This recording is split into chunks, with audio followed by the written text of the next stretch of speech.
My sister Ruth disappeared on her wedding day in 1962. She was 17 years old.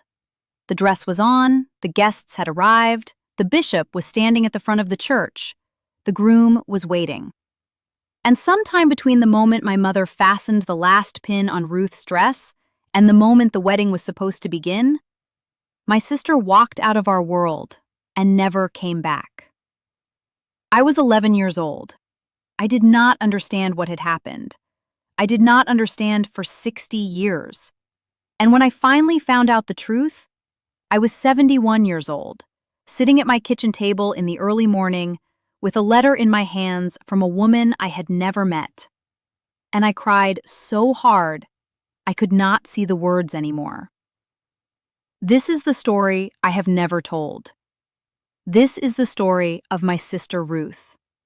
And I need you to stay with me until the end.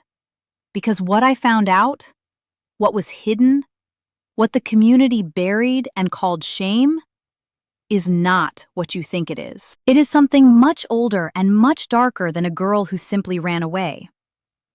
Before I go any further, I want to be honest with you. More than 90% of the people watching this right now have not subscribed yet. And I understand that. But these are not just stories. They are the years of real women who were silenced and erased and told their truth did not matter. If you have ever felt unseen, if you have ever watched someone you loved disappear into a silence no one would explain, then I think you are already part of what this channel is trying to do. Please subscribe. It is free.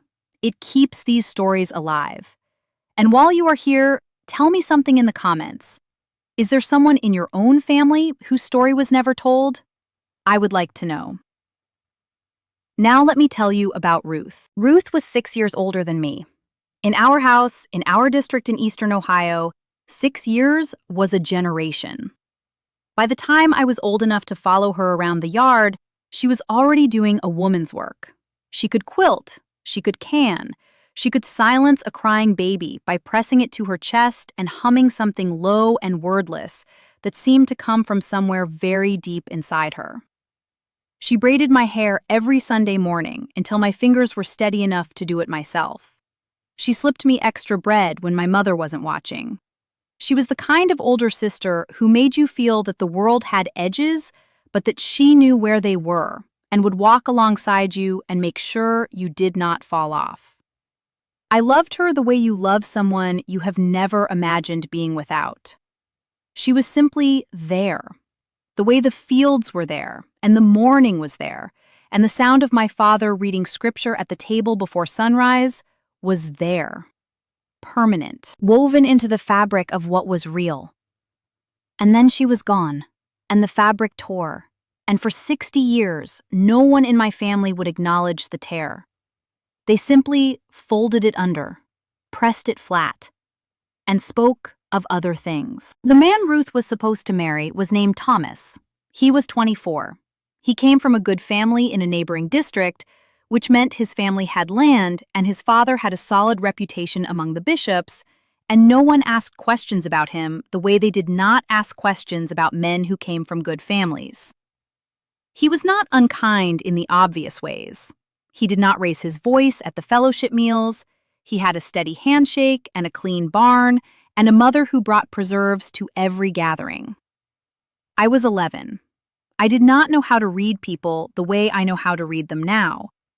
But I remember watching Ruth's face the first time Thomas came to our house for supper. And I remember that her face did not change the way my mother said a girl's face changed when she met the one. Her face went very still, the way water goes still before it freezes. The engagement was announced in the spring. Ruth was to be married in November, which was the Amish way, after the harvest, when the community had time to gather. I remember Ruth in those months between the announcement and the wedding. I remember that she laughed less. I remember that she spent more time alone in the garden than she ever had before. I remember that once, hanging laundry in the side yard, I came around the corner of the house and found her standing completely still, with a wet sheet in her hands, staring at nothing. And when she heard me, she startled so sharply she dropped the sheet in the dirt and had to wash it again. I did not know what she was thinking. I was 11, and I did not have the words for what I was seeing. But I have thought about that moment many times in the 60 years since. I think she was already deciding. I think the decision was building in her the way water builds behind a dam, quiet and invisible and immense. And none of us knew because we were not looking. We were never taught to look. The morning of the wedding, I remember in pieces. The house smelled of coffee and the sweet bread my mother had been baking since before dawn. Women from the district had come early to help. There were voices in the kitchen and the sound of dishes, and somewhere outside, a man was hammering something, and the sound carried sharp and clean in the November air. I was in the small upstairs room with Ruth, while my mother fastened her dress. The dress was blue, the way all Amish wedding dresses were blue, and Ruth's was the color of a winter sky, pale and very still. My mother fastened the last pin and stepped back and looked at Ruth the way mothers look at daughters on wedding days, that complicated look that is partly pride and partly grief and partly something that has no name. Ruth looked at herself in the small mirror above the washstand. She did not smile. My mother said, "You look beautiful." Ruth said, "Thank you, ma'am."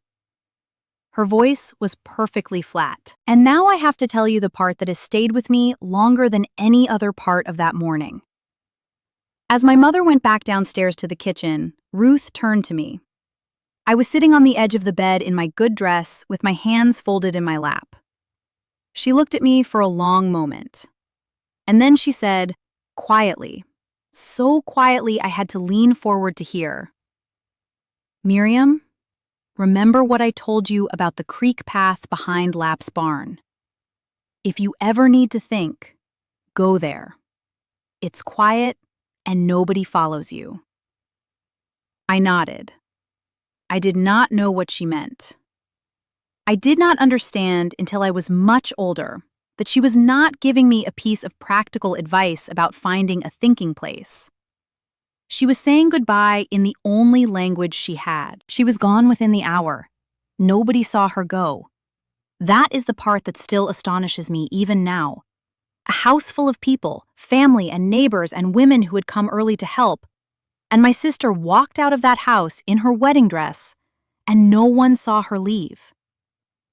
She had always been quiet. She had always moved through rooms without drawing attention. I think she had spent 17 years learning to be invisible, and on the morning of her wedding, she used everything she had ever learned. The first person to notice she was missing was my mother, when she went upstairs to tell Ruth it was time to walk to the church. I heard my mother call her name. Once, then again, then a third time with a different sound in her voice that made all the women in the kitchen go still. I remember standing in the doorway of the kitchen, watching my mother come back down the stairs with a face I had never seen on her before. Not grief, not anger, something older than both. The look of a woman who already understands what has happened and already knows she will not be allowed to say it out loud. What followed is hard to describe because it happened in a strange silence. Men went out to look. The bishop was told. Thomas was told, and his face did not crumble the way I expected a man's face to crumble when he learned his bride was gone. His face did something more controlled than that. A tightening. A closing. The look of a man who is calculating rather than grieving. I noticed that even at 11 years old, and I have never forgotten it. By evening, Ruth had not been found. By evening, the community had already begun the process of deciding what her disappearance meant. A girl who runs from her wedding is a girl who has chosen the world over the community. A girl who runs is a girl who has brought shame. By the time we sat down to the supper that should have been a wedding feast, my sister's name had already begun to disappear from the mouths of the people who had known her all her life. My mother did not speak it at the table. My father read scripture and his voice did not shake. and he did not mention Ruth at all.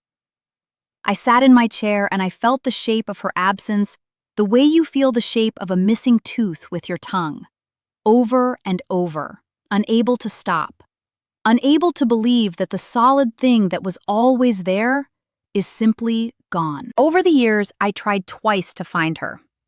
The first time I was 19, newly married myself, and I wrote a letter to a cousin in a nearby district who I thought might know something. The cousin wrote back that she had heard Ruth had gone to the city, and that was all she knew, and that I should pray for my sister's soul and let God handle the rest. The second time I tried, I was in my 40s, my own children grown, and I had left the community years before by then, and had more tools at my disposal. I made calls, I searched records. I found nothing. Ruth's trail ended at the edge of our district on a November morning in 1962, and picked up nowhere I could reach. I began to believe she might be dead. I began to make a kind of peace with not knowing, the way you make peace with a wound that has never fully healed, not by accepting it, but by learning to move around it. And then the letter came. I want you to stay with me now because this is the part that changes everything. The letter was from a woman named Cora. She was 53 years old. She lived in Pennsylvania. She said she was Ruth's daughter. She said her mother had passed from cancer in 1995, 30 years before the letter arrived, and that for most of Cora's life, Ruth had said very little about where she had come from. But in the last months of her illness, Ruth had begun to talk. She had told Cora about the district, about the farm, about our mother's bread and the way the fields looked in October, and a little sister named Miriam, who used to follow her around the yard. She had told Cora she had wanted to write for years, but had been afraid the letter would be returned, which it would have been, and that the fear had hardened into silence, the way fears do when they are left alone long enough. She had told Cora one other thing, the reason she had run. And Cora had written to me because she thought I deserved to know. After 60 years, after a lifetime of not knowing. I sat at my kitchen table in the early morning and I read what Cora had written. And I understood for the first time what had actually happened on the morning of my sister's wedding. The night before the wedding, Ruth had gone to the water trough behind Lap's barn to think. She did that. She always found water when she needed to be alone. And at the water trough, she had met a girl from Thomas's home district. A girl named Anna, who had come for the wedding with her family and who had found Ruth there deliberately, because Anna had been looking for a moment alone with her. Anna told Ruth what Thomas had done to her. She told Ruth the elders in Thomas's district had known. She told Ruth that Thomas had been quietly moved to a new district, and that the move had been explained to everyone as a young man needing a fresh start, which was a phrase the community used for many things, and which meant almost nothing and everything at the same time. Anna said she had almost not come. She had almost let it happen. But she could not watch another girl walk into that life without saying the one true thing. Ruth had listened to everything Anna said standing in the dark beside the water trough with the smell of the fields around her and the sound of the house full of wedding preparations drifting across the yard. And then Ruth had gone inside, and she had gone to my father. My father had looked at his daughter standing in front of him in the lamplight, and he had listened to what she said. And then he had told her to go to bed. He had told her that Anna was a troubled girl. He had told her that Thomas was a good man from a good family, and that the community had handled what needed to be handled, and that Ruth's duty was to trust the men who led the community, because they were accountable to God, and she was accountable to them. He had told her to go to bed, and to get up in the morning, and to be married, and to say nothing of this to anyone. He had said it quietly. He had said it the way my father said everything, without raising his voice, as if the matter were already settled. And Ruth had gone to bed. And she had lain there in the dark, and she had made a decision that would cost her everything she had ever known. And before sunrise, she had dressed in her wedding clothes because they were the only good clothes she owned.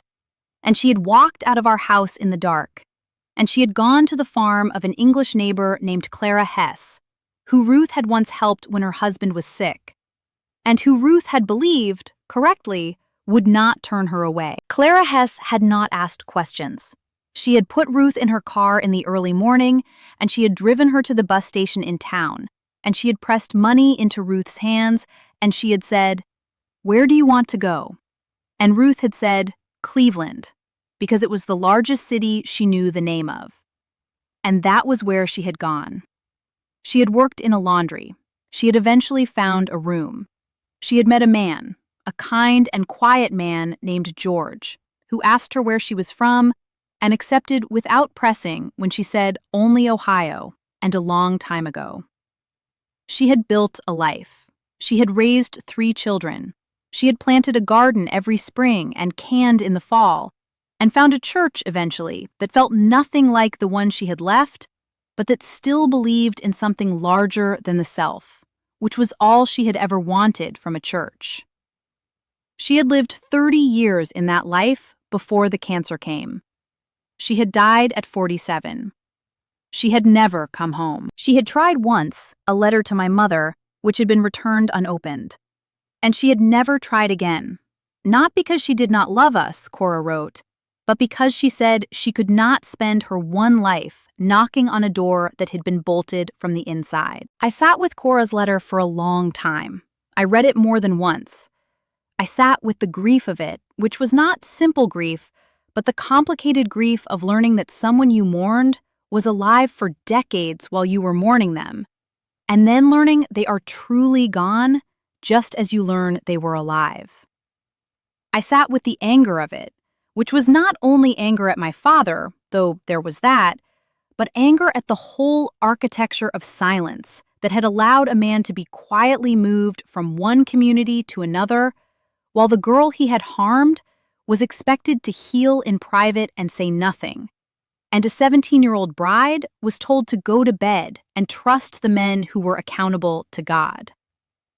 I sat with the thing underneath the anger, which was something very close to reverence.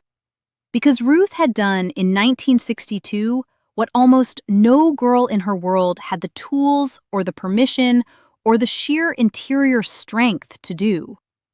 She had heard the truth. She had taken it to the person who should have protected her. And when he had failed her, she had protected herself. In her wedding dress, before sunrise. Alone. The community called what she did shameful. My father called it disobedience. The bishop called it choosing the world. I have spent a long time thinking about what to call it. I am 71 years old. I have been through enough of my own life to know that the words we reach for first are almost never the right ones. The word I come back to, the one that feels true when I hold it up against everything I now know about that morning, is courage. Not the loud kind, not the kind that announces itself. The quiet, costly, unwitnessed kind. The kind that walks out of a house in the dark wearing a wedding dress and does not look back, because looking back would make it impossible to keep going. Ruth could not have known what her life would be.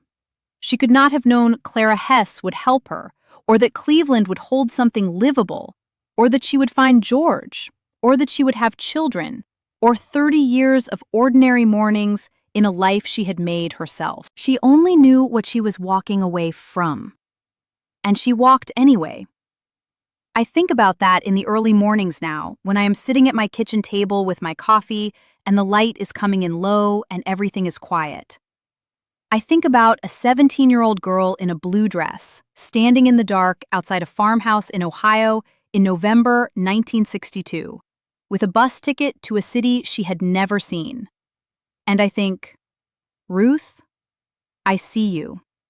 I see you now. I am sorry it took me 60 years. I am sorry the door was bolted.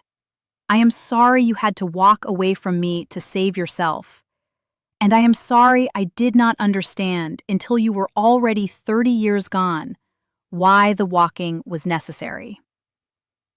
I have written a letter to Cora. We have spoken on the telephone twice. She has her mother's voice, lower than I expected, careful with words. She sent me a photograph. Ruth, at 30-something, standing in a garden, squinting into the sun, one hand raised to shield her eyes. She looks like our mother around the jaw. She looks like herself around the eyes. I have put the photograph on my kitchen table where I can see it in the mornings. It is the only photograph I have of her. It is enough. It is more than I had for 60 years. If you are listening to this and you have a Ruth in your family, a person whose name was erased, whose leaving was called shame, whose truth was buried under the community's need for silence, I want you to know something. The erasure was not the truth. The name they stopped saying was still a real name, attached to a real person, living a real life, somewhere beyond the walls of what they were willing to see. The shame they assigned was not hers. It was theirs. It belonged to the systems and the men and the closed doors and the returned letters and the bolted silence. Ruth lived. Ruth built something. Ruth planted a garden every spring for 30 years and raised children who knew her name and her voice and the low, wordless humming that had once quieted me in a dark room when I was small and frightened. That is not a fallen life. That is a life. That is a full and real and irreducible human life.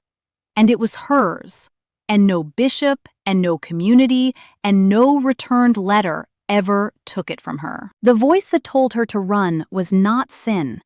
The legs that carried her out the door before sunrise were not faithless. The girl in the blue dress walking alone down a dark road in November 1962 was not lost. She knew exactly where she was going. She was going toward the only life she could live honestly. And 60 years later, sitting at a kitchen table with a letter from a daughter I never knew she had, I finally understand that. I finally have the right word for what my sister did on the morning of her wedding day. She survived. Before you go, I want to thank you for staying with me all the way to the end of this. I know there are so many places you could have spent this time, and you chose to stay here with Ruth's story, and that matters more than I can say. But I want to be honest with you about something. More than 90% of the people who watch these stories have not subscribed yet. And if Ruth's story moved you, if it reminded you of someone whose name was also quietly erased, if it made you feel that the truth inside you is worth something, I hope you will subscribe. It is completely free. It helps these stories reach the people who need them most. And before you go, I want to ask you something in the comments. Is there someone in your family whose story was never told? A Ruth of your own? Tell me. I will read every word. Until next time, remember this. The life they called shameful was sometimes the only honest one in the room.